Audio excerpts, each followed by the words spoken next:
नमस्कार दोस्तों, एक बार फिर से आप सभी विद्यार्थियों का स्वागत है। दोस्तों तो सबसे अहम बात यह है कि हम प्रैक्टिकल लाइफ में ना कोई ऐसा एक्सपेक्ट नहीं है जहां पर हम गणित से ना जुड़े हों। दोस्तों जब हम गणित से जुड़े हैं दोस्तों तो हर व्यक्ति के मन में एक या दो प्रश्न जरूर आते हैं, और वो दो प्रश्न ये हैं कि इसमें मेरा क्या फ़ायदा।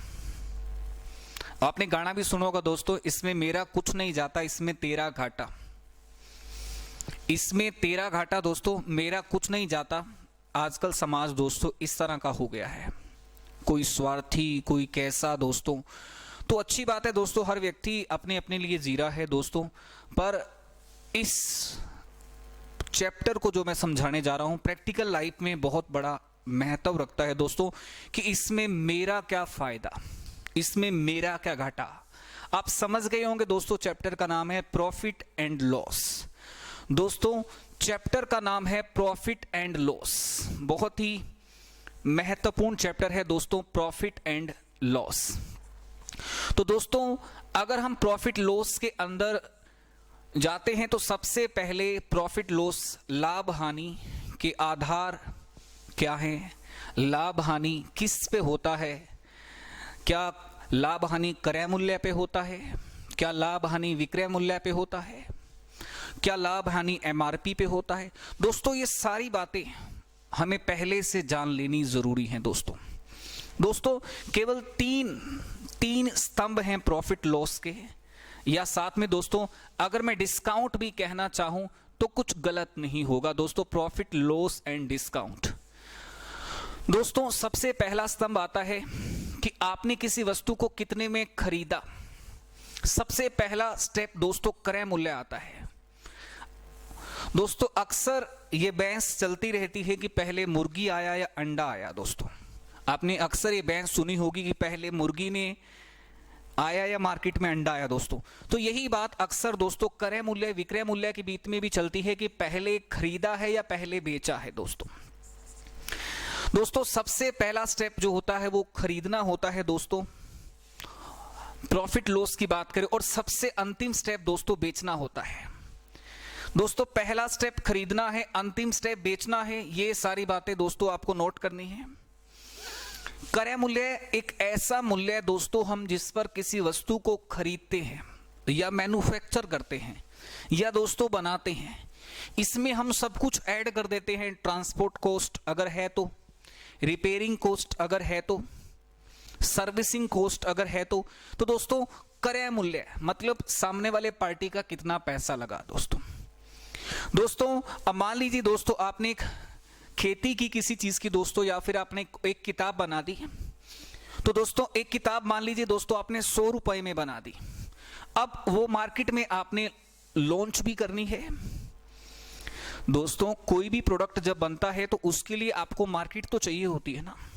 अगर प्रोडक्ट को आप लार्ज स्केल पे बेचना चाहते हैं तो मार्केट तो सबसे पहला काम है दोस्तों। तो आपने कोई प्रोडक्ट खरीदा, उसके बाद दोस्तों उस प्रोडक्ट को आपने एमआरपी दे दिया। अब आप पूछोगे सर एमआरपी क्या है? मैक्सिमम रिटेल प्राइस, इससे ज्यादा मूल्य पर आप वस्तु को नहीं बेच सकते। उपभोक्ता नियम के तहत अगर आप ऐसा करते हैं तो दोस्तों कंज्यूमर कोर्ट आप पे केस कर सकता है।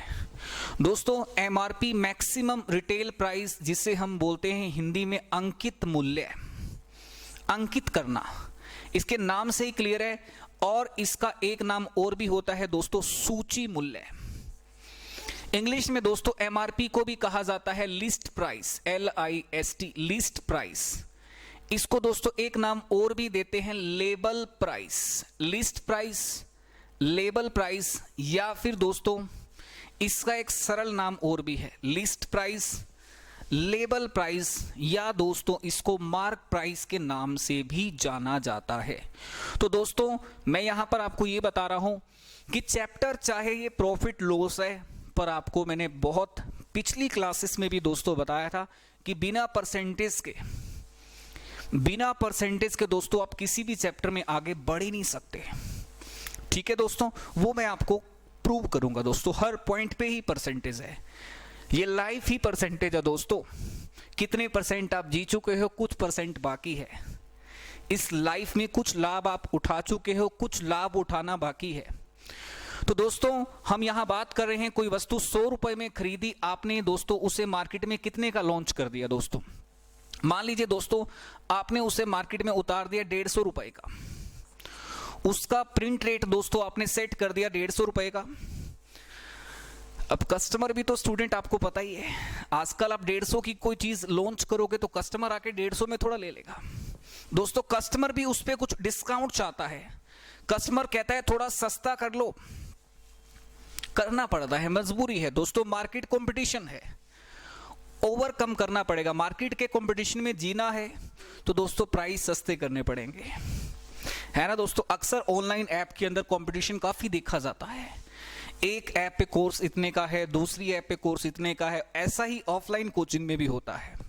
तो दोस्तों मान लीजिए 30 रुपए का दोस्तों हमने डिस्काउंट कर दिया, उसके बाद वो आर्टिकल, वो वस्तु, सिंपल सी बात है, आपने डिस्काउंट करना था डिस्काउंट कर लिया, बार्गेनिंग करनी थी बार्गेनिंग कर ली। अक्सर दोस्तों बात जब डिस्काउंट की आती है तो महिलाएं इस मामले में दोस्तों पुरुषों से कहीं आगे हैं। क्यों? सब्जी लेने लगते हैं स्टूडेंट तो साथ में वो धनिया मिर्च का डिस्काउंट चाहिए, गोलगप्पे खाती हैं दोस्तों गर्ल्स, अगर गोलगप्पे खाती हैं साथ में उनके पापड़ी का डिस्काउंट चाहिए दोस्तों। तो डिस्काउंट के मामले में महिलाएं पुरुषों से बहुत बहुत आगे हैं दोस्तों, और अच्छी बात भी है दोस्तों। ये 150 रुपए की चीज है, 30 रुपए का डिस्काउंट है, तो हम उस चीज को सेल कितने में कर रहे हैं, उसका विक्रय मूल्य क्या है दोस्तों, हम उसे बेच कितने में रहे हैं। 100 रुपए की शुरू हुई थी, अंत में जाके दोस्तों कितने में सेल हो गई। अगर वो चीज 100 रुपए में शुरू हुई दोस्तों तो अंत में जाके 120 रुपए में सेल होगी दोस्तों। 100 की चीज 120 में जा रही है, कुछ तो फायदा हुआ है दोस्तों। 100 रुपए की चीज अगर 120 रुपए में जा रही है, कुछ तो फायदा हुआ है, ऐसी बात नहीं है दोस्तों। फायदा कितने का हुआ है? 20 रुपए का हुआ है। प्रॉफिट कितने का है? 20 रुपए का। और आप तो जानते ही हैं प्रॉफिट हो या लॉस हमेशा क्रय मूल्य पर देखा जाता है दोस्तों। लाभ हो या हानि, इसको हम देखते किस पर हैं? कॉस्ट प्राइस पर देखते हैं, क्रय मूल्य पर देखते हैं दोस्तों। अब आप कहेंगे सर ये डिस्काउंट को किस पे देखेंगे? तो दोस्तों डिस्काउंट पे देखा जाता है, डिस्काउंट हमेशा एमआरपी पे देखा जाता है दोस्तों। डिस्काउंट किस पे देखा जाता है? हमेशा एमआरपी पे देखा जाता है। दो बातें तो क्लियर हो गई दोस्तों। कौन सी दो बातें क्लियर हो गई? कि प्रॉफिट लॉस हमेशा क्रय मूल्य पर देखा जाता है, मतलब कॉस्ट प्राइस पर। और दोस्तों दूसरी बात यह स्पष्ट हो जाती है कि डिस्काउंट, जिसे हम बोलते हैं छूट, बट्टा, कटौती, मूल्य में कमी, डिस्काउंट को दोस्तों हम देखते हैं, छूट को हम देखते हैं किस पे? एमआरपी पे, अंकित मूल्य पे दोस्तों। डिस्काउंट का मतलब है छूट, जिसे हम देखते हैं अंकित मूल्य पर। तीसरी बात और भी अहम है दोस्तों, एक वर्ड आता है सेल टैक्स, जिसे दोस्तों हम बोलते हैं बिक्री कर। जैसे दोस्तों कई देशों में हम सेल टैक्स की बात करते हैं, किसी देश में कोई टैक्स है, जैसे स्टूडेंट दुबई के अंदर एक टैक्स है वेट जो 5% है, जिसकी वजह से दोस्तों बहुत सारी कंपनी दुबई में अपना इन्वेस्टमेंट करना चाहती हैं। क्यों? क्योंकि टैक्स बहुत कम है, 5%, उसमें भी ब्लैक चलता है बहुत सारा। तो दोस्तों जिसकी वजह से वहां मनी लॉन्ड्रिंग के केसेस ज्यादा आ सकते हैं। सेल टैक्स की बात करें दोस्तों सेलिंग प्राइस से, तो दोस्तों सेल टैक्स हमेशा सेलिंग प्राइस पर लगता है। हम बात करते हैं सर शुरुआत कहां से हुई? शुरुआत होती है दोस्तों खरीदने से। आपने किसी वस्तु को 100 रुपए में खरीदा और दोस्तों आपने उस वस्तु को मार्केट में भी उतार दिया। दोस्तों आपने खरीदा 100 रुपए में, मार्केट में उतारा 150 रुपए में, और कस्टमर ने आते ही डिस्काउंट मांगा 30 रुपए का, और वो चीज अंतिम रूप ले लेती है, सेल हो जाती है। दोस्तों सबसे पहला स्टेप क्या है? क्रय मूल्य ही है। सबसे अंतिम स्टेप क्या है? विक्रय मूल्य है। इन दोनों के बीच में क्या है? एमआरपी आ भी सकता है और नहीं भी आ सकता। कभी कभी एमआरपी आता है, कभी कभी नहीं भी आता। डायरेक्ट सेल कर रहे हो तो नहीं आएगा। दोस्तों बात क्या है? कौन सी ऐसा प्राइस है जो फिक्स रहता है, जो कभी नहीं बदलता? दोस्तों कॉस्ट प्राइस हमेशा फिक्स रहता है, ये कभी नहीं बदलता।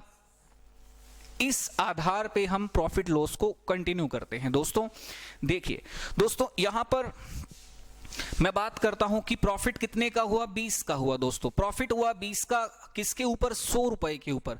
तो क्या दोस्तों हम प्रॉफिट परसेंटेज को निकाल सकते हैं? बिल्कुल सर, 20% का प्रॉफिट हुआ।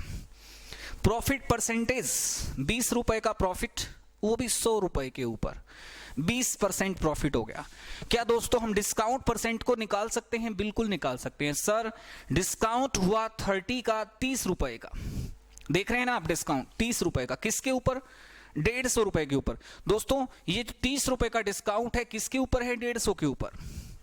तो यहां पर हम कह सकते हैं कि सर डिस्काउंट परसेंटेज कितना हो गया?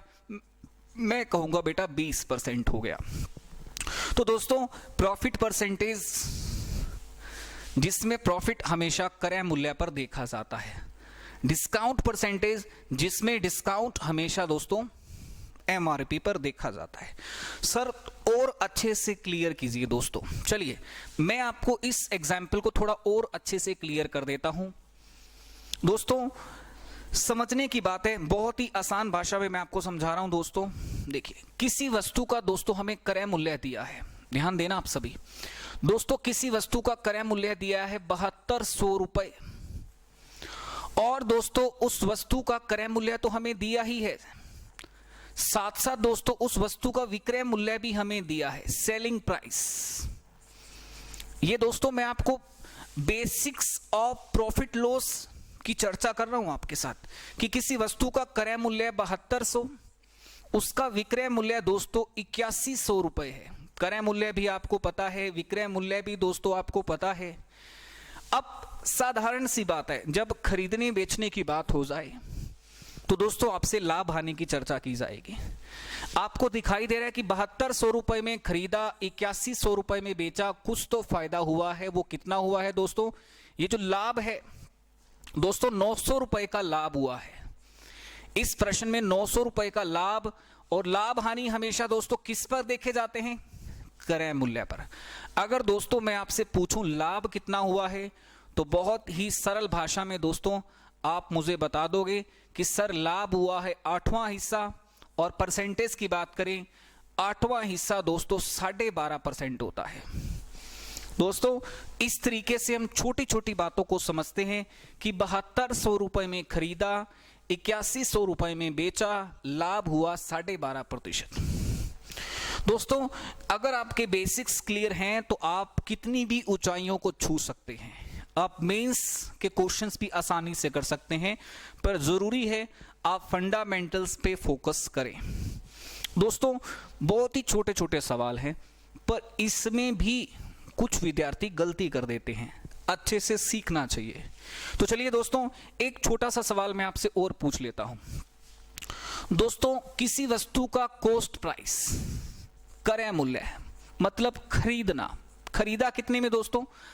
7200 रुपए में आपने किसी वस्तु को खरीदा। दोस्तों अगर आपने खरीदा है, अगर आप उसको बेचना चाहोगे तो दो बातें होंगी, या तो प्रॉफिट होगा या दोस्तों लॉस होगा। प्रॉफिट परसेंटेज, लाभ प्रतिशत दोस्तों 16.66 है। दोस्तों प्रॉफिट परसेंटेज, लाभ प्रतिशत दोस्तों 16.66 है। क्या दोस्तों मैं आपसे ये पूछ सकता हूं उस वस्तु का विक्रय मूल्य क्या है? दोस्तों क्या मैं आपसे पूछ सकता हूं उस वस्तु का विक्रय मूल्य क्या है? देखो दोस्तों अगर क्रय मूल्य देगा तो आपसे विक्रय मूल्य ही पूछेगा। दोस्तों अगर आपको विक्रय मूल्य देगा तो आपसे क्रय मूल्य पूछेगा। मतलब ये हुआ दोस्तों कि एक वैल्यू अगर आपको देगा तो दूसरी वैल्यू पूछेगा। तो दोस्तों शुरुआत कहां से करें? सर कोई तरीका? मैं आपको बार बार कहता हूं कि परसेंटेज के जो वो 16 हिस्से बताए थे, जो याद कीजिए दोस्तों कि परसेंटेज के मैंने आपको जो 16 हिस्से बताए थे, उसमें ये था दोस्तों छठा हिस्सा 1/6। दोस्तों 1/6 इस फ्रैक्शन को, इस भिन्न को दोस्तों कैसे समझे? मैं यहां दोस्तों ये बताना चाह रहा हूं कि इस फ्रैक्शन को, इस भिन्न को दोस्तों हम कैसे समझे, यहां पर बहुत ही अहम है दोस्तों। दोस्तों इसका मतलब होता है ऊपर वाली वैल्यू का या तो प्रॉफिट या लॉस, पर इस सवाल में तो प्रॉफिट ही हो रहा है। नीचे वाले हिस्से का मतलब होता है दोस्तों कॉस्ट प्राइस, क्योंकि लाभ हो या हानि हो दोस्तों क्रय मूल्य पर देखे जाते हैं। मतलब अगर दोस्तों मैं ये मान लेता हूं कि मेरा क्रय मूल्य 6 है, तो दोस्तों मुझे 1 रुपए का फायदा हो रहा है, तो मेरा विक्रय मूल्य कितना हो जाएगा 7। मतलब 6 रुपए में खरीदा, 1 रुपया अगर मैं कमा भी लूं तो उसे 7 रुपए में बेचा जाएगा। दोस्तों 6 रुपए में खरीदा, 1 रुपया कमा भी लूं दोस्तों तो उसे कितने रुपए में बेचा जाएगा? 7 रुपए में दोस्तों बेचा जाएगा। बात को समझिए, खरीदा 6 में, बेचा 7 में। दोस्तों अब आप ये देखिए कि आपके प्रश्न में आपको क्रय मूल्य दे रखा है या विक्रय मूल्य? दोस्तों जो दे रखा है उसी पे चलिए।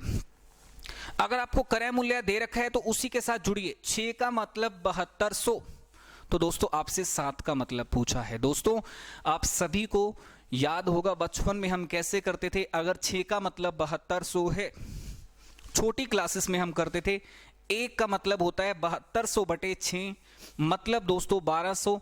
अगर 1 का मतलब 1200 है दोस्तों, तो आप क्या मुझे 7 का मतलब बता सकते हैं दोस्तों? दोस्तों अगर 1 का मतलब 1200 है तो क्या दोस्तों आप मुझे 7 का मतलब बता सकते हैं? दोस्तों 7 का मतलब हो जाएगा 8400। दोस्तों 7 का मतलब कितना हो जाएगा? 8400। तो फिर वही बात दोस्तों कि प्रश्न कहां से शुरू हुआ? दोस्तों प्रश्न शुरू हुआ प्रॉफिट परसेंटेज से। प्रश्न कहां से शुरू हुआ दोस्तों? प्रश्न शुरू हुआ परसेंटेज से, 1/6। 1/6 का मतलब क्या है दोस्तों? 1/6 का मतलब है 6 रुपए को क्रय मूल्य मान लो, ऊपर वाला हिस्सा प्रॉफिट है, 6 रुपए की चीज 7 रुपए में जारी है। दोस्तों ध्यान दीजिए, 6 रुपए की चीज कितने में जारी है दोस्तों? मुझे बताइए, 6 रुपए की चीज दोस्तों कितने में जारी है? 7 रुपए में जारी है। अगर 6 का मतलब दोस्तों 7200 है, मैं आपसे फिर पूछना चाह रहा हूं दोस्तों, अगर 6 का मतलब 7200 है दोस्तों, तो 1 का मतलब कितना होगा दोस्तों? 1 का मतलब 1200, और दोस्तों 7 का मतलब कितना होगा? 8400। अगर दोस्तों 7 8400 है तो आपके क्वेश्चन का दोस्तों आंसर आ गया। यही चीजें दोस्तों मैं आपको क्लियर करना चाह रहा था कि कैसे परसेंटेज का यूज केवल परसेंटेज में ही नहीं, पूरे मैथ्स के अंदर है। आपने देखा कि प्रॉफिट लॉस का मैंने एक एग्जाम्पल लिया, इसमें यूज हो रहा है परसेंटेज के फ्रैक्शनल पार्ट का। तो दोस्तों मैं आपको यही बात समझाना चाहता हूं कि चैप्टर कोई भी हो, हमें ट्रिक्स को समझना है।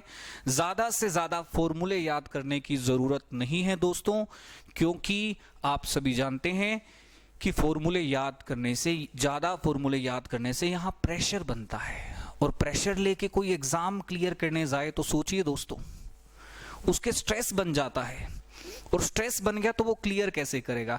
ये चीज कूल रहनी चाहिए। उसके लिए जरूरी है कि आप अपने टीचर्स, अपने अध्यापक की जो भी प्यार से समझा रहा है उसकी बात को समझें, उसकी बात पे काम करें, और उसी टेक्निक्स को अपनाएं जो टेक्निक्स आपको सिखाई जा रही हैं दोस्तों। क्योंकि हमारा एक्सपीरियंस भी कोई 1-2 साल का नहीं है दोस्तों, 10 साल से हम इस फील्ड पे दिन रात तपस्या कर रहे हैं, दिन रात मेहनत कर रहे हैं, और उसका निचोड़ आपको बहुत ही कुछ क्षणों के अंदर आपको दे देते हैं दोस्तों, ताकि आप अपने एग्जाम को बहुत ही आसानी से क्रैक कर सकें, आपको ज़्यादा दुविधा ना हो। तो दोस्तों हमारा यही प्रयत्न रहता है कि आपको कैसे कम समय के अंदर, मिनिमम टाइम के अंदर एग्जाम आप क्रैक कर सके दोस्तों, क्योंकि आपकी सफलता ही दोस्तों हमारा प्राथमिक उद्देश्य है दोस्तों। विद्यार्थियों अगर आप सफल हो तभी तो स्टूडेंट आप हमें जानेंगे। विद्यार्थियों अध्यापक और स्टूडेंट का नाता बिल्कुल वैसा है दोस्तों जैसे पेरेंट्स का और बच्चों का होता है दोस्तों। तो आप मेरी बात को समझ रहे होंगे। इसी के साथ दोस्तों मैं अपनी वाणी को विराम देता हूं। अभी के लिए दोस्तों इतना ही, मिलते हैं अगले सेशन में। धन्यवाद।